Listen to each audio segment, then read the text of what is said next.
ಶ್ರೀಗುರುಭ್ಯೋ ನಮಃ. ಶುದ್ಧಸ್ಫಟಿಕಸಂಕಾಶಂ ಶುದ್ಧವಿದ್ಯಾಪ್ರದಾಯಕಂ ಶುದ್ಧಂ ಪೂರ್ಣಂ ಚಿದಾನಂದಂ ಸದಾಶಿವಮಹಂ ಭಜೆ.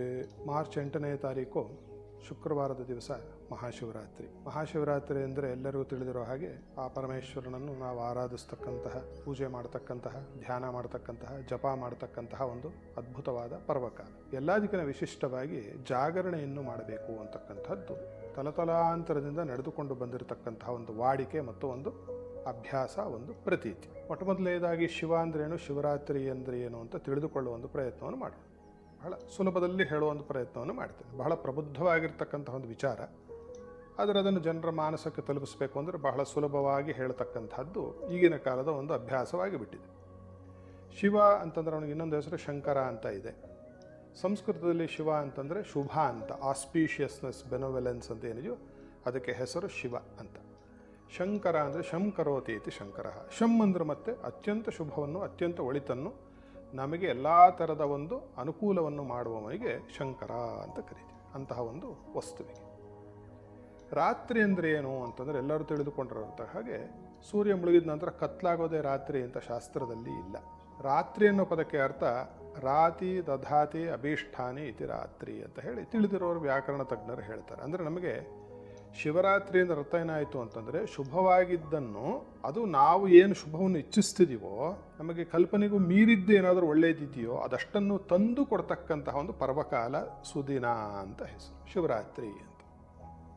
ಈ ಶಿವರಾತ್ರಿ ದಿವಸದಲ್ಲಿ ಮನೆಯಲ್ಲಿ, ದೇವಸ್ಥಾನಗಳಲ್ಲಿ ಎಲ್ಲ ಕಡೆಯೂ ಕೂಡ 4 ಜಾಮದ ಅಥವಾ 4 ಯಾಮದ ಅಥವಾ 4 ಪ್ರಹರದ ಪೂಜೆಗಳು ನಡೆಯುತ್ತೆ. ದಿನಕ್ಕೆ 8 ಯಾಮಗಳಿರುತ್ತೆ. ಅಂದರೆ ದಿನವನ್ನು 8 ಭಾಗ ಮಾಡಿದಾಗ 3 ಗಂಟೆ ಕಾಲ ಅಂದಾಜಲ್ಲಿ ಸಿಗುತ್ತೆ ಅಲ್ವೇ. ಇಲ್ಲಿ ಒಂದೇ ಒಂದು ವೈಶಿಷ್ಟ್ಯತೆ ಏನು ಅಂತಂದರೆ, ಭಾರತೀಯ ಜ್ಯೋತಿಷ್ಯ ಶಾಸ್ತ್ರದಲ್ಲಿ ಹಗಲಿನ ಪ್ರಮಾಣ ಬೇರೆ, ರಾತ್ರಿಯ ಪ್ರಮಾಣ ಬೇರೆ. ಈಗ ಈ ಮಾಘ ಮಾಸದಲ್ಲಿ ಸಂಭವಿಸ್ತಕ್ಕಂತಹ ಈ ಮಹಾಶಿವರಾತ್ರಿ ದಿವಸದಿವ ಇವತ್ತು 12 ಗಂಟೆ 12 ನಿಮಿಷಗಳ ಕಾಲ ನಮಗೆ ರಾತ್ರಿ ಸಿಗುತ್ತೆ. 6:26ಕ್ಕೆ ಸೂರ್ಯ ಅಸ್ತಮಾನವಾದ ನಂತರದಲ್ಲಿ ಅಲ್ಲಿಂದ 3 ಗಂಟೆ 3 ನಿಮಿಷದ ಕಾಲ ಮೊದಲನೆಯ ಯಾಮ, ಆನಂತರದ 3 ಗಂಟೆ 3 ನಿಮಿಷ ಎರಡನೆಯ ಯಾಮ, ಆನಂತರದ 3 ಗಂಟೆ 3 ನಿಮಿಷ ಮೂರನೇ ಯಾಮ, ಆನಂತರದ 3 ಗಂಟೆ 3 ನಿಮಿಷ ನಾಲ್ಕನೇ ಯಾಮ. ಅಂದರೆ ಸೂರ್ಯನು 8ನೇ ತಾರೀಕು ಅಸ್ತ ಆದ ನಂತರ 9ನೇ ತಾರೀಕು ಬೆಳಗ್ಗೆ ಹುಟ್ಟುವವರೆವಿಗೂ ಈ 12 ಗಂಟೆ 12 ನಿಮಿಷಕ್ಕೆ 4 ಭಾಗ ಮಾಡೋದು 4 ಯಾಮ. ಆ 4 ಯಾಮದಲ್ಲೂ ಪರಮೇಶ್ವರನಿಗೆ ಪೂಜೆಯನ್ನು ಮಾಡೋದು, ಅವನ ಭಜನೆಯನ್ನು ಮಾಡೋದು, ಅವನ ಕೀರ್ತನೆಯನ್ನು ಮಾಡೋದು, ಅವನನ್ನು ಧ್ಯಾನಿಸುವುದು ಮತ್ತು ಜಾಗರಣೆಯನ್ನು ಮಾಡುವುದು. ಜಾಗರಣೆ ಅಂದರೆ ಏನು ಅಂತಂದರೆ ನಿದ್ದೆ ಮಾಡದೇ ಇರೋದು ಅಂತಕ್ಕಂಥದ್ದಾಗುತ್ತೆ. ಅದೊಂದೇ ಅಲ್ಲ, ಜಾಗೃತರಾಗಿರುವುದಕ್ಕೆ ಜಾಗರಣೆ ಅಂತ ಹೆಸರು. ನಾವು ಜಾಗರಣೆ ಮಾಡ್ತಾ ಇದ್ದೀವಿ ಅಂದ್ಬಿಟ್ಟು ನಾವು ಊರೆಲ್ಲ ಅಲ್ಕೊಂಡು, ಸಿನಿಮಾಗಳು ನೋಡಿಕೊಂಡು, ಮನೆಯಲ್ಲಿ ಸ್ನೇಹಿತರೊಂದಿಗೆ ಲಲ್ಲೆ ಹೊಡ್ಕೊಂಡು, ಆಟಗಳಾಡಿಕೊಂಡು ಮಾಡುವುದಕ್ಕೆ ಜಾಗರಣೆ ಅಂತ ಹೇಳಿಲ್ಲ ಶಾಸ್ತ್ರದಲ್ಲಿ. ಜಾಗರಣೆ ಅಂದರೆ ಜಾಗೃತ್, ಒಂದು ಅವಸ್ಥೆಯಲ್ಲಿ ಇರೋದು.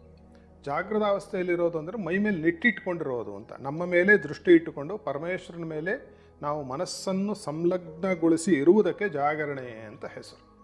ದೇವಸ್ಥಾನನೇ ಆಗಬೇಕು ಅಂತಿಲ್ಲ, ಮನೆಯಲ್ಲೂ ಮಾಡಬಹುದು. ನಿಮ್ಮ ತಲೆಯ ತುಂಬ, ನಿಮ್ಮ ಮನಸ್ಸಿನ ತುಂಬ, ನಿಮ್ಮ ದೇಹದ ತುಂಬ ಶಿವನ ಒಂದು ಧ್ಯಾನ ಮಾಡ್ತಕ್ಕಂಥದ್ದೇ ಜಾಗರಣೆ. ಹಾಗೆ ನೀವು ಬಹಳ ಜಾಗರೂಕತೆಯಿಂದ ಧ್ಯಾನ ಮಾಡಿದ್ರೆ ನಿದ್ದೆ ಬರೋದಿಲ್ಲ, ಬಹಳ ಸುಲಭ. ನಿದ್ದೆಯನ್ನು ತಡೆಗಟ್ಟೋದಕ್ಕೆ ಏನು ಸುಲಭ ಮಾರ್ಗ ಅಂದರೆ ಭಕ್ತಿ.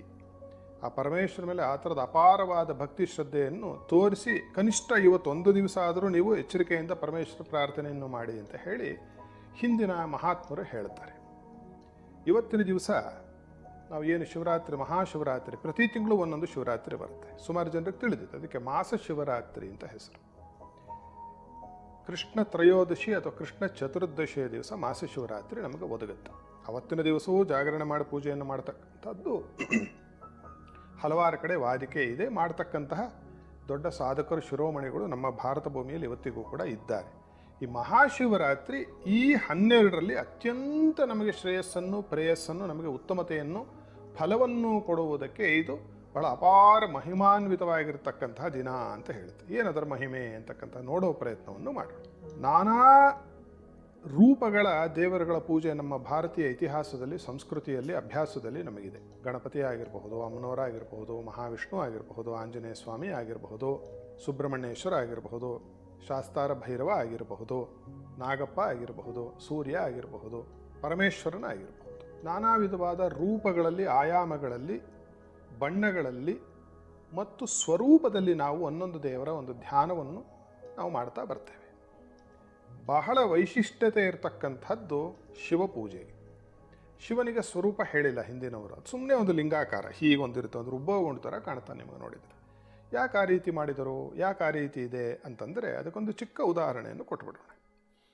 ನೋಡಿ, ಬಂಗಾರಕ್ಕೆ ಏನು ಆಕಾರ ಇದೆ? ಬಂಗಾರಕ್ಕೆ ಏನು ಆಕಾರ ಇದೆ? ಯಾರೂ ನಿರ್ಣಯ ಮಾಡಲಿಕ್ಕೆ ಆಗುವುದಿಲ್ಲ. ಅದು ಒಂದು ಮುದ್ದೆ ಹಿಂಗಿರುತ್ತೆ.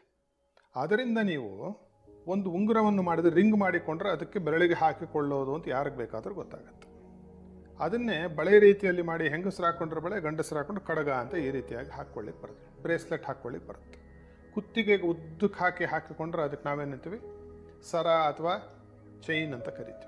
ಕಿವಿಗೆ ಹಾಕ್ಕೊಂಡ್ರೆ ಹತ್ತಡಿಕೆ ಅಥವಾ ಓಲೆ ಅಂತ ಕರಿತೀವಿ. ಮೂಗಿಗೆ ಹಾಕ್ಕೊಂಡ್ರೆ ಮೂಗಿನ ನತ್ತು ಅಥವಾ ಮೂಗುತಿ ಅಂತ ಕರಿತೀವಿ. ಸೊಂಟಕ್ಕೆ ಹಾಕ್ಕೊಂಡ್ರೆ ಡಾಬು ಅಂತ ಕರಿತೀವಿ. ಈ ರೀತಿಯಾಗಿ ಆ ಮೂಲಭೂತವಾಗಿರ್ತಕ್ಕಂತಹ ವಸ್ತು ಏನಿದೆ, ಬಂಗಾರದಿಂದ ಇಷ್ಟು ಒಡವೆಗಳು ಬೇರೆ ಬೇರೆ ಹೆಸರು, ಬೇರೆ ಬೇರೆ ಅವಯವಗಳನ್ನು ಅಲಂಕರಿಸಿದರೂ ಅದರ ಮೂಲಭೂತವಾದ ವಸ್ತು ಯಾವುದು? ಬಂಗಾರ. That is only gold.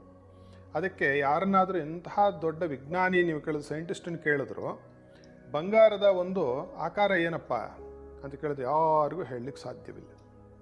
ಬಂಗಾರದ ಆಕಾರ ಸಾಧ್ಯವಿಲ್ಲ ಹೇಗೋ, ಆದ್ದರಿಂದಲೇ ಪರಮೇಶ್ವರನಿಗೆ ಆಕಾರ ಇಲ್ಲ.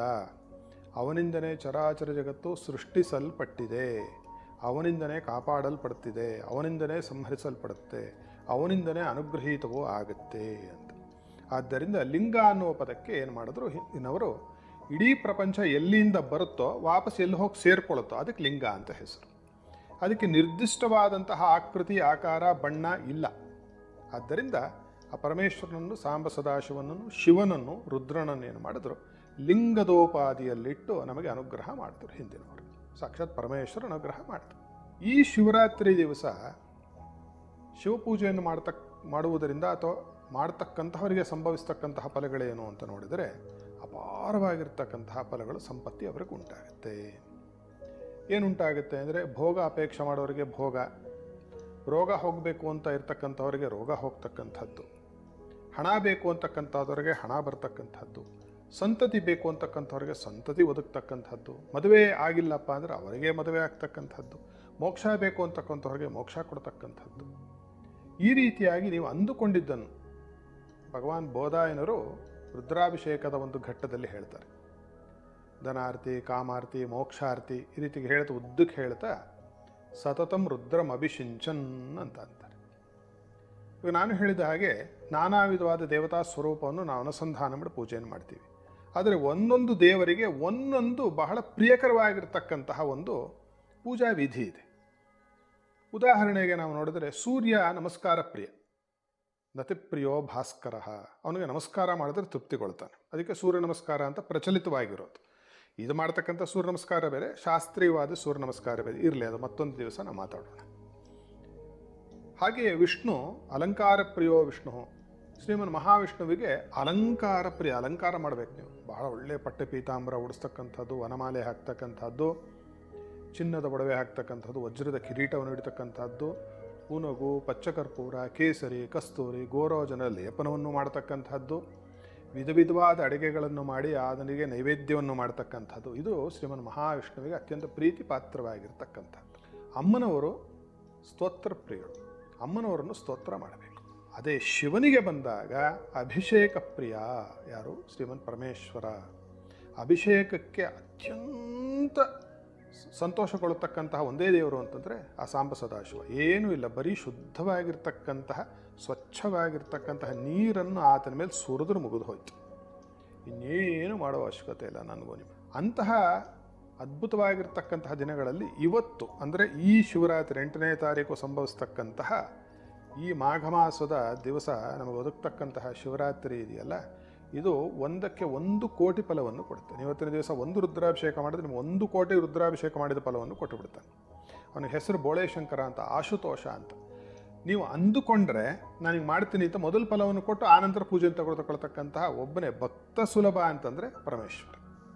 ಆದ್ದರಿಂದ ಇವತ್ತು ನಾವು ತಪ್ಪದೆ ಅಭಿಷೇಕವನ್ನು ಮಾಡಬೇಕು. ಯಾವುದ್ಯಾವುದ್ರಲ್ಲಿ ಮಾಡಬೇಕು? ಹಾಲು, ಮೊಸರು, ತುಪ್ಪ, ಜೇನುತುಪ್ಪ, ಸಕ್ಕರೆ, ಅದೇ ರೀತಿಯಾಗಿ ಹಣ್ಣಿನ ರಸಗಳು, ಅದೇ ರೀತಿಯಾಗಿ ಕಬ್ಬಿನ ರಸ, ಶುದ್ಧವಾದ ಜಲ, ಗಂಧದ ನೀರು. ಇಷ್ಟನ್ನು ಶಾಸ್ತ್ರದಲ್ಲಿ ಇಷ್ಟೇ ಹೇಳಿರೋದು, ಇದನ್ನು ಬಿಟ್ಟು ಬೇರೆ ಏನೂ ಹೇಳಿಲ್ಲ.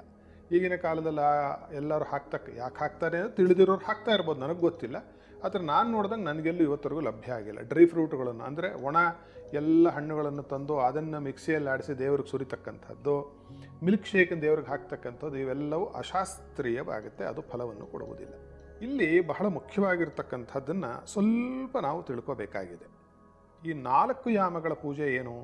ಮೊದಲನೇ ಯಾಮ, 2ನೇ ಯಾಮ, 3ನೇ ಯಾಮ, 4ನೇ ಯಾಮ. ಇದು ಧರ್ಮ, ಅರ್ಥ, ಕಾಮ ಮತ್ತು ಮೋಕ್ಷ, ಈ 4ನ್ನು ಕೊಡುತ್ತೆ. ಧರ್ಮಾರ್ಥ ಕಾಮ ಮೋಕ್ಷಗಳು ಅನ್ನೋದಕ್ಕೆ ಪುರುಷಾರ್ಥಗಳು ಅಂತ ಹೆಸರು. ಹುಟ್ಟಿದ್ದಕ್ಕೆ ನೀವು ಏನೇನು ಸಾಧನೆ ಮಾಡಬೇಕಿದೆಯೋ ಈ 4 ಪದದಲ್ಲಿ ನಾವು ಹೇಳಿಬಿಡ್ಬೋದು. ಧರ್ಮ, ಅರ್ಥ, ಕಾಮ, ಮೋಕ್ಷ. ಧರ್ಮ ಅಂದ್ರೆ ಇಲ್ಲಿ ಜಾತಿ ಹೇಳ್ತಿಲ್ಲ ನಾನು.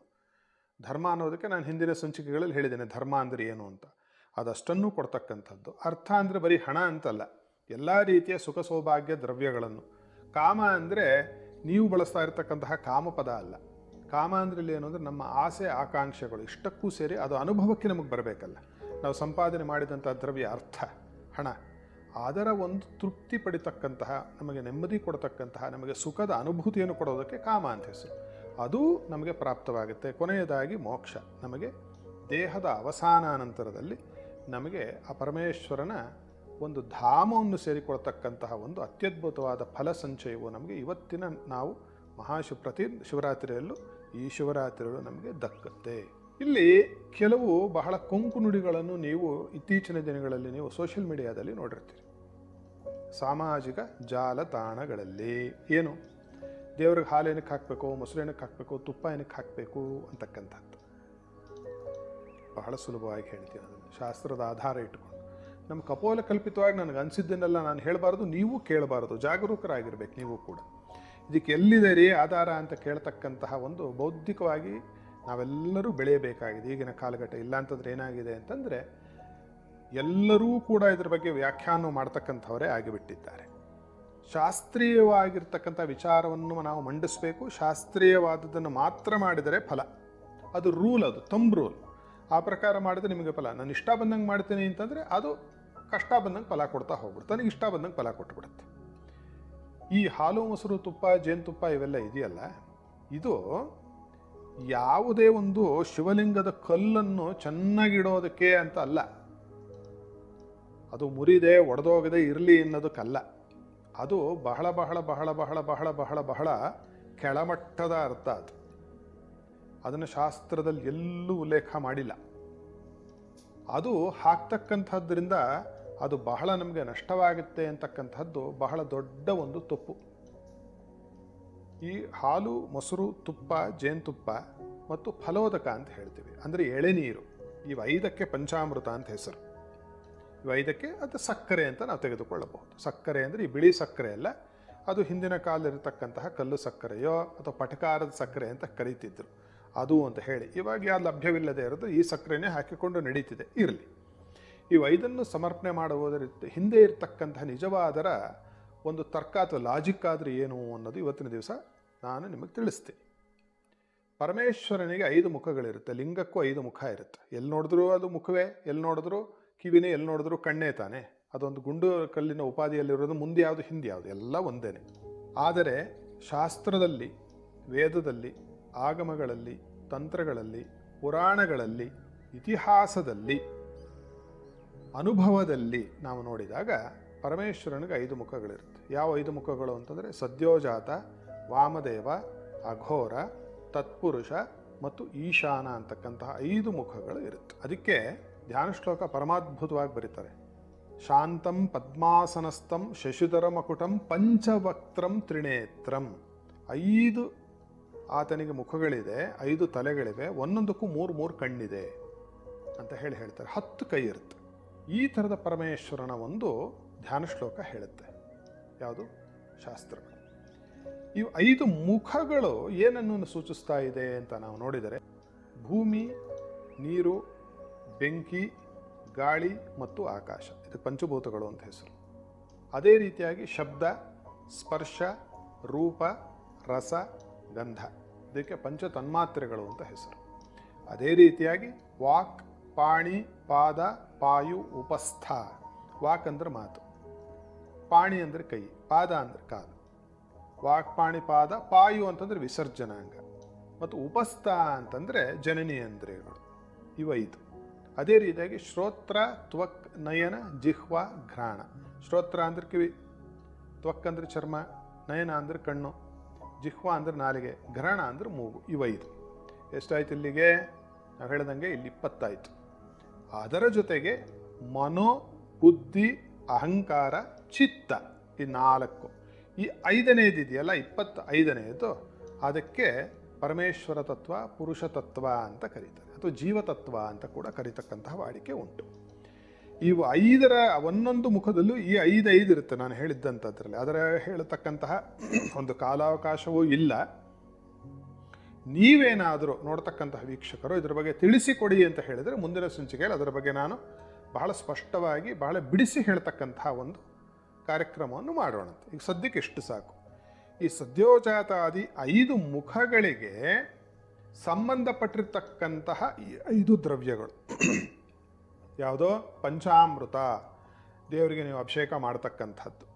ಈ ಪಂಚಾಮೃತವು ಈ ಸದ್ಯೋಜಾತಾದಿ 5 ಮುಖಗಳಿಗೆ, ಈ 5 ಪಂಚಭೂತಗಳಿಗೆ, 5 ಜ್ಞಾನೇಂದ್ರಿಯಗಳಿಗೆ, 5 ಕರ್ಮೇಂದ್ರಿಯಗಳಿಗೆ, 5 ತನ್ಮಾತ್ರೆಗಳಿಗೆ, ಅಂತಃಕರಣ ಚತುಷ್ಟಯ ಮತ್ತು ಪುರುಷ ತತ್ವ ಅಥವಾ ಜೀವತತ್ವ ಅಥವಾ ದೇವರು ಅಂತ ಏನು ಹೇಳ್ತೀವಿ, ಈ 25 ತತ್ವಗಳಿಗೆ ಸಂತೃಪ್ತಿಯನ್ನು ಕೊಟ್ಟು ನಮ್ಮ ಅವಯವಗಳನ್ನು, ಈ 25ರಿಂದನೇ ನಾನು ನೀವು ಇಡೀ ಪ್ರಪಂಚ ಎಲ್ಲ ಸೃಷ್ಟಿಯಾಗಿರ್ತಕ್ಕಂಥದ್ದು ವೀಕ್ಷಕರೇ. ಅಷ್ಟಕ್ಕೂ ನಮಗೆ ಅತ್ಯಂತ ಶೋಭಾಯಮಾನವಾಗಿರ್ತಕ್ಕಂಥ, ಅತ್ಯಂತ ಶುಭವನ್ನೂ ಮಾಡ್ತಕ್ಕಂಥದ್ದು ಮಾಡುತ್ತೆ. ಇದನ್ನು ನಾವು ಪಂಚಾಮೃತ ಅಭಿಷೇಕ ಮಾಡ್ತಾ ಇದ್ದೀವಿ ಬಿಟ್ಟರೆ ಏನೋ ಎಲ್ಲ ಬೆರೆಸ್ಕೊಂಡ್ಬಿಟ್ಟು ಮಾಡಿಕೊಂಡು ತಿನ್ನಲಿಕ್ಕೋ, ಬಂದವರಿಗೆ ಏನೋ ಒಂದು ಹಿಂಗೆ ತೀರ್ಥವನ್ನು ಕೊಟ್ಟು ದುಡ್ಡು ತೆಗೆದುಕೊಳ್ಳಲಿಕ್ಕೆ ಅಲ್ಲ. ಇದನ್ನು ಚೆನ್ನಾಗಿ ಅವಗತ ಮಾಡಿಕೊಳ್ಳಿ, ಮನಸ್ಸಿನಲ್ಲಿ ಇಳಿಸಿಕೊಳ್ಳಿ ದಯವಿಟ್ಟು ಎಲ್ಲರೂ ಕೂಡ. ಇಷ್ಟು ಗೊತ್ತಿರೋದ್ರ ಬಗ್ಗೆ ನಾವು ಇಷ್ಟು ಮಾತಾಡಲಿಕ್ಕೆ ಹೋಗಬಾರ್ದು. ನಮಗೆ ಎಷ್ಟು ಗೊತ್ತಿದೆ ಅಷ್ಟೇ ಮಾತಾಡೋಣ, ನಮಗೆ ಎಷ್ಟು ಗೊತ್ತಿದೆ ಅಷ್ಟನ್ನೇ ಮಾಡೋಣ. ಯಾರೋ ಒಬ್ಬರು ಮಾಡ್ತಿದ್ರೆ ಅದನ್ನೇ ಯಾಕೆ ಎತ್ತಾಡಬೇಕು ನಾವು? ಇದು ನೀವೇನೇನೋ ಮಾಡ್ತಿದ್ದೀರಿ ಅಂತ ಅದರಲ್ಲಿ ಏನೋ ಕಂಡುಕೊಂಡಿರುವುದರಿಂದ ಮಾಡ್ತಾ ಇರ್ತಾರೆ ಅವರು, ನಮಗೆ ಕಾಣದೇ ಇರುವುದರಿಂದ. ಈಗ ಗರುಡ ಪಕ್ಷಿಗೆ ಆಕಾಶದಲ್ಲಿ ಹಾರ್ತಾ ಇದ್ರೆ ನೆಲದಲ್ಲಿ ಹೋಗ್ತಾ ಇರೋ ಪುಟಾಣಿ ಇಲಿ ಕಾಣುತ್ತೆ, ನನಗೂ ನಿಮಗೂ ಕಾಣೋದಿಲ್ವೇ? ಅಂದರೆ ಅದಕ್ಕೆ ಕಾಣ್ತಾ ಇರೋ ಸುಳ್ಳು ಅಂತ ಹೇಳೋಕ್ಕಾಗೋದಿಲ್ಲ, ಆ ಕಣ್ಣು ನಮಗಿಲ್ವಲ್ಲ. ಅದೇ ರೀತಿಯಾಗಿ ಶಾಸ್ತ್ರದಲ್ಲಿ ಈ ಥರ ಅವಿವೇಕದಿಂದ ಹೇಳಿರ್ತಕ್ಕಂಥದ್ದು ಯಾವುದೂ ಇಲ್ಲ. ಆದ್ದರಿಂದ ಇವತ್ತಿನ ದಿವಸ ಜಾಗರೂಕರಾಗಿ ನಾವು ನಮ್ಮ ಇಡೀ ಶರೀರವೇ ಇಡೀ ಪ್ರಪಂಚ ಸ್ವರೂಪ. ಯಾವುದೋ ಶಿವಲಿಂಗ ಅಂತಂದರೆ ಅದು ಬರೀ ಪರಮೇಶ್ವರ ಅಂತಲೇ ಅಲ್ಲ, ಇಡೀ ವಿಶ್ವ ಅಡಗಿರ್ತಕ್ಕಂತಹ ಸ್ಥಳ ಶಿವಲಿಂಗ. ಇದನ್ನು ಚೆನ್ನಾಗಿ ಮನಸ್ಸಿಗೆ ಅರ್ಥ ಮಾಡಿಕೊಂಡು ಈ ಮಹಾಶಿವರಾತ್ರಿ ದಿವಸ 4 ಯಾಮದಲ್ಲೂ ಆ ಪರಮೇಶ್ವರ ಪೂಜೆಯನ್ನು ಭಕ್ತಿ, ಶ್ರದ್ಧೆ, ವಿಶ್ವಾಸದಿಂದ ಮಾಡ್ತಕ್ಕಂಥದ್ದು. ಹಾಗೂ ವಿಶೇಷವಾಗಿ ಅಭಿಷೇಕದೊಂದಿಗೆ ಇನ್ನೊಂದು ಏನು ಅಂತಂದರೆ ಬಿಲ್ವ ಅರ್ಚನೆ. ಅಲ್ಲೂ 5 ಬಿಲ್ವ ಹೇಳಿಬಿಟ್ಟಿದೆ, ಒಂದೇ ಬಿಲ್ವ ಹೇಳಿಲ್ಲ, 5 ಬಿಲ್ವಗಳಿದೆ. ತುಳಸಿ, ಬಿಲ್ವ, ನಿರ್ಗುಂಡಿ, ಜಂಬೀರ, ಆಮಲಕಂತತ ಅಂತ ಇವು 5 ಬಿಲ್ವಗಳು. ತುಳಸಿ ಎಲ್ಲರಿಗೂ ಗೊತ್ತಿದೆ, ಬಿಲ್ಪತ್ರ ಎಲ್ಲರಿಗೂ ಗೊತ್ತಿದೆ. ನಿರ್ಗುಂಡಿ ಅಂದರೆ ಲಕ್ಲಿ ಸೊಪ್ಪು ಅಂತಾರೆ ಹಳ್ಳಿ ಕಡೆ, ಅದು. ಜಂಬೀರ ಅಂತಂದರೆ ಈ ಚಿಕ್ಕದಾಗಿ ಬರ್ತಕ್ಕಂತಹ ನೆಲ್ಲಿಕಾಯಿ ಗಿಡದಿಂದ ಬರ್ತಕ್ಕಂಥದ್ದು. ಆಮಲಕ ಅಂತಂದರೆ ನೆಲ್ಲಿಕಾಯಿ, ಜಂಬೀರ ಅಂತಂದರೆ ನೇರಳೆಯ ಎಲೆ. ಈ ಹತ್ತಿರದ ಒಂದು ಅರ್ಥವನ್ನು ಹೇಳ್ತಾ ಇದ್ದೇನೆ. ಈ 5 ಪತ್ರೆಗಳಿಂದಲೂ ಕೂಡ ಇವತ್ತಿನ ದಿವಸ ಶಿವನಿಗೆ ನಾವು ಪೂಜೆಯನ್ನು ಮಾಡಬೇಕು ಅಂತ ಶಾಸ್ತ್ರಕಾರರು ಹೇಳ್ತಾ ಇದ್ದಾರೆ. ಈ ಥರದ 5 ಬಿಲ್ವ ಅರ್ಚನೆ ಮತ್ತು ಪಂಚ ಅಮೃತಗಳಿಂದ ಒಂದು ಪೂಜೆ ಮತ್ತು ರುದ್ರನಿಗೆ ರುದ್ರಾಭಿಷೇಕ, ರುದ್ರ ಮಂತ್ರಗಳಿಂದ ನಮಕಾಚಮಕಾದ ಶತರುದ್ರಿಯ ಅಂತ ಹೇಳ್ತಾರೆ. ಯಜುರ್ವೇದದ, ತೈತ್ರಿಯ ಯಜುರ್ವೇದದ ಒಂದು ಭಾಗ ಯಜುರ್ವೇದದಲ್ಲಿದೆ, ವಿಶಿಷ್ಟವಾಗಿ ಇದರಲ್ಲಿ ಬಹಳ ಪ್ರಖ್ಯಾತಿ. ಅದರಿಂದ ಯಾರು ಶಿವನನ್ನು ಇವತ್ತಿನ ದಿವಸ ಆರಾಧನೆ ಮಾಡ್ತಾರೋ ಅವರಿಗೆ ಮೋಕ್ಷ ಪದವಿ ಕಟ್ಟಿಟ್ಟ ಬುತ್ತಿ. ಅವರ ಪಾಪಗಳೆಲ್ಲವೂ ಅಶೇಷವಾಗಿ ಯಾವುದೂ ಒಂದು ಸ್ವಲ್ಪ ಕೂಡ ಟ್ರೇಸಸ್ ಇಲ್ಲದೆ ಹೊರಟೋಗುತ್ತೆ. ಅಂದರೆ ಮಾಡಿರೋ ಪಾಪ ಎಲ್ಲ ಮಾಡಿ ಶಿವಪೂಜೆ ಮಾಡ್ತೀನಿ ಅಂತಕ್ಕಂಥದ್ದು ನಾನು ತಾಕೀತು ಮಾಡ್ತಾ ಇಲ್ಲ, ಹೇಳ್ತಾ ಇಲ್ಲ. I am not endorsing that. ನಮಗೆ ತಿಳಿದೇ ಮಾಡಿರ್ತಕ್ಕಂಥದ್ದು ಯಾವುದಾದ್ರೂ ಪಾಪಗಳು, ದೋಷಗಳು, ತಾಪಗಳು, ಶಾಪಗಳಿದ್ದರೂ ಕೂಡ ಈ ಒಂದೇ ಶಿವಾರಾಧನೆಯಿಂದ ಅಷ್ಟೂ ಕೂಡ ಧೂಳಿಪಟವಾಗಿ ಹೋಗ್ತಕ್ಕಂತಹ ಒಂದು ಕ್ಷಮತೆ, ಒಂದು ಸಾಮರ್ಥ್ಯ ಈ ಮಹಾಶಿವರಾತ್ರಿಯ ದಿವಸ ಶಿವಪೂಜೆಯಿಂದ ನಮಗೆಲ್ಲರಿಗೂ ಲಭ್ಯವಾಗುತ್ತೆ. ಧರ್ಮಾರ್ಥ ಕಾಮ ಮೋಕ್ಷಗಳು ಅಂದಮೇಲೆ ಇನ್ನೇನು ನಮಗೆ ಅವಶ್ಯಕತೆ ಬೀಳುವುದಿಲ್ಲ. ಆದರೆ ಈ ಅರ್ಥವನ್ನು ನಾವು ತಿಳಿದುಕೊಂಡು ಬಹಳ ಶ್ರದ್ಧೆ ಮತ್ತು ವಿಶ್ವಾಸದಿಂದ ನಾವು ಮಾಡಬೇಕು. ಜಾಗರೂಕತೆಯಾಗಿ ಹೆಂಗಿರೋದು ಅಂದರೆ ಜಾಗರಣೆ ಮಾಡೋದು ಹಿಂದೆ ಹೇಳಿದಾಗ ತಿರುಗಿ ನಾವು ಪುನರಾವರ್ತನೆ ಮಾಡುವುದಿಲ್ಲ.